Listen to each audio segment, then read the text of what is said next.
Hi, this is Martha Reeves.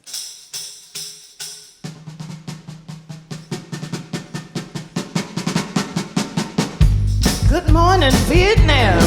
Yeah! Martha Reeves needs very little introduction.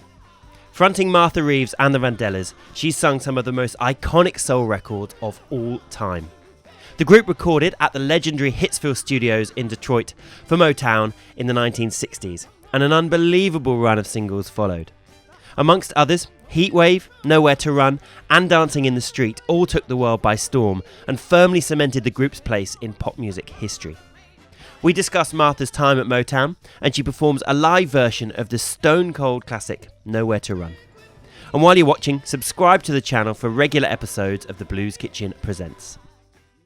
Martha, it's a pleasure to welcome you to Blues Kitchen. How are you doing? I'm happy. How are you, Lynn? I'm very well, thank you. So you've just flown in this morning, and you're straight off a plane and very kindly taken the time to Yeah, come my and arms sit are with us. tired. I just flew in. So what, did you fly from Detroit? Yeah. And you still call Detroit your home? Detroit will always be my home. Always be your home. So we were talking a little bit before, but I'd very much like to ask you about your kind of earliest musical memories of Detroit, whether that was with your families or the girl group that you were singing with when you were a youngster after high school. Maybe you could kind of paint a bit of a picture for us of what life was like. My memories of music, it's in my grandfather's church. Okay. My first appearance was when I was 3 years old with my brothers, Thomas and Benny. They let me sing with them, and we won candy in a church contest. After that, elementary school was my next music education, Mom being my first teacher, of course, teaching me poems and songs to sing on Sundays and holidays. Elementary school, Emily Wagstaff was a very good teacher, and she wasn't very tall. In fact, we were eye to eye when she taught me the anthems and all of the lovely songs that she liked singing, Like Only a Rose, and This Is My Country, and Battle Hymn of the Republic, a lot of songs to educate me as far as music and lyrics and actually reading music is concerned. Oh, did you read music as a singer at that time as well? We read music in elementary school. Wow, okay. Then we went on to high school, and I was in the choir with Abraham Silver instructing, and on the side we would sing in the park in front of the school. There might be 6 or 7 guys over there singing in the group, and then maybe 5 or 6 girls over in this part on the tree. It's just entertaining each other, not for show or to draw a crowd, but just to sing. Yeah. The art of singing together. Just for the joy of it. Yes. Wonderful. So once you'd been singing with the choir, this is through high school, what was your next step? Do you have to take a little bit of a leap into singing around clubs? Or, I mean, what happened to you next? I would enter into amateur contest, and I also rehearsed with a group called the Delphis from the age of 19 to 21. We did record on a label, Checkmate, prior to my going and winning an amateur contest as Martha Lavelle, a name my Aunt Bernice gave me when she pierced my ears. She predicted or prophesied that I would be a performer, that I'd be a singer, and to call myself Martha Lavelle. Okay. And after graduating, we had to all get jobs after school, so the group kind of broke up, and I won an amateur contest as Martha Lavelle. And that reward was 3 nights at a nightclub called the 20 Grand. It's now defunct, but in the 60s, that was the club of Detroit. The biggest known and the biggest entertainers performed there. So I was given the opportunity to sing during a happy hour. And on my 3rd song, William Stevenson approached me with a card. Not only was he A&R director of Motown Records, he was also a very good-looking man. And I was sort of disappointed that he wasn't trying to get my number. He gave me his card and said, "Come to Hitsville, you have talent."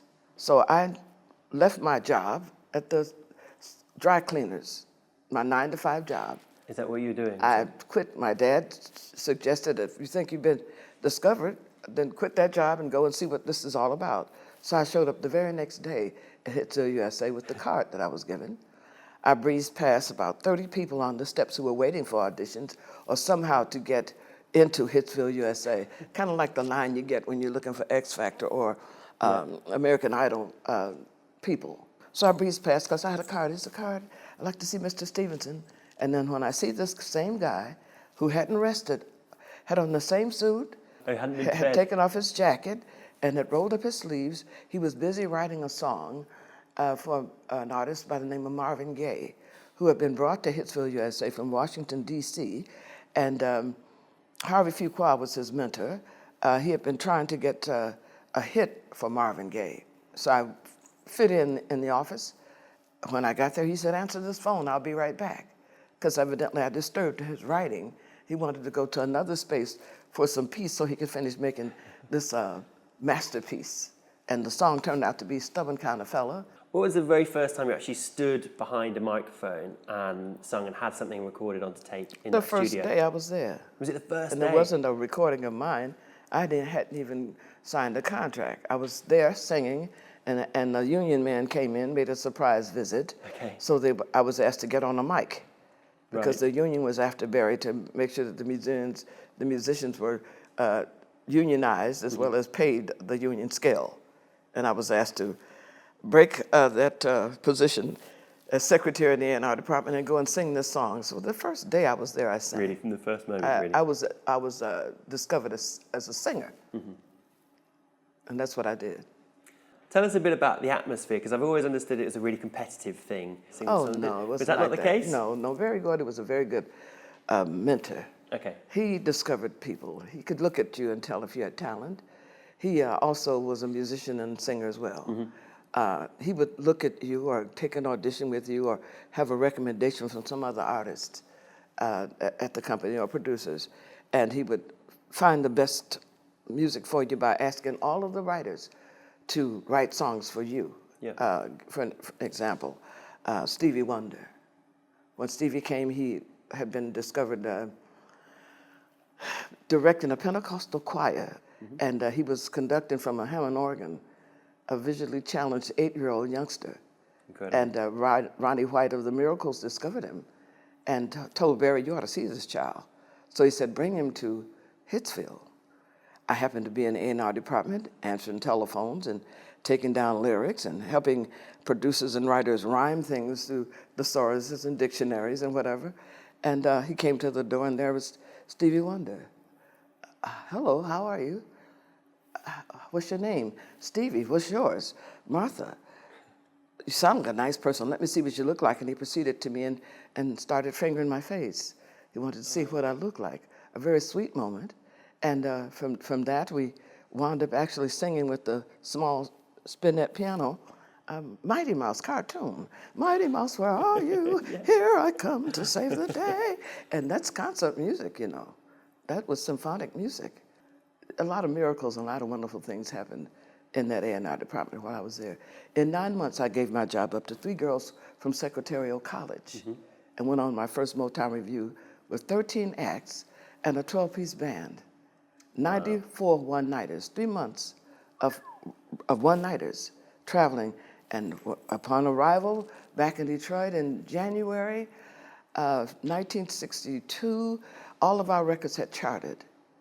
That's how genius a man Berry Gordy was in making his company and creating his artist. Incredible. So I'm glad to be a part of one of the original Motown artists. Absolutely amazing. So I suppose the last thing I'd like to ask you is, of all the experiences, you know, whether it be that first Motown review that you go on, or being on the Ed Sullivan Show, or even Or the maybe Dick Clark Show. Dick Clark Or Show, the Merv Griffin Show. Exactly, Or all the of these things. BBC, Dusty Springfield, featuring Hitsville USA and the Motown Review. Yeah, I mean, there are countless times. Do you have a moment that you're most proud of? I mean, we named the really big things there. It could be a smaller thing as well, but is there something that you really look back and say, I'm so proud of that moment? Well, I'm proud of this moment, Lynn, because after all these years, in my 56 years of show business, I'm sitting here talking to a youngster who doesn't even know where I came from, and I could give you and express that, and you can relate to the music and the time and the period. 56 years is a long time of one's life. Yeah, and I'll be 77 July 18th, so I'm really, really a senior and a pro. And I would say that I'm a professional entertainer. And I love the fact that people still want to know where we came from and where we're going. And we're here at the Blues Kitchen, right? And we're going to cook. Very good. Well, in a short while, we'll be hearing some music from you, if you'd be kind enough to oblige. When the band gets here, we'll rock and sock. Ace, thank you very much for your time. All right, thank you, Lynn.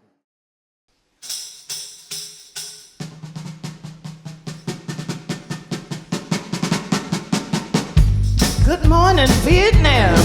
Yeah, nowhere to run to, baby.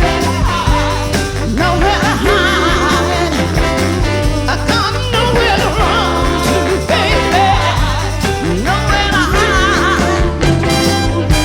Not love I'm running from. The heartbreak I know will come. 'Cause I know you're no good for me. But you become a part of me. Now everywhere I go, your face I see. Every step I take, you take with me. Yeah, nowhere to run to, babe. Nowhere to hide. I got nowhere to run to, baby. Nowhere to hide. No, I know you're no good to me. But for you, I'll never be. No, each night as I sleep, into my heart you creep, yeah. I wake up feeling sorry I met you, hoping soon that I'll forget you. Then I look in the mirror, try to comb my hair, said, see your face, just a smiling there, yeah. Nowhere to run to, babe. Nowhere to hide. I got nowhere to run to, baby. Nowhere to hide. No, I know you're no good for me, but you become a part of me. Yeah, how can I fight a love that shouldn't be yours when it's so deep? It's so deep. It's deep inside of me. My love reaches so high, I said I can't get over it. It's so wide, I can't get around it. No, nothing to run, nothing to hide to from you, baby. I just can't get away from my baby. Lord knows how I try. Now I know you're no good for me, but for you, I'll never be. Nothing to run, nothing to hide to. Can't get away. Running over here, running over there, nowhere. Do, do, do, do. Got me running. I thought about it. All I want is two yards. Give me two. Give me two right here. Everybody.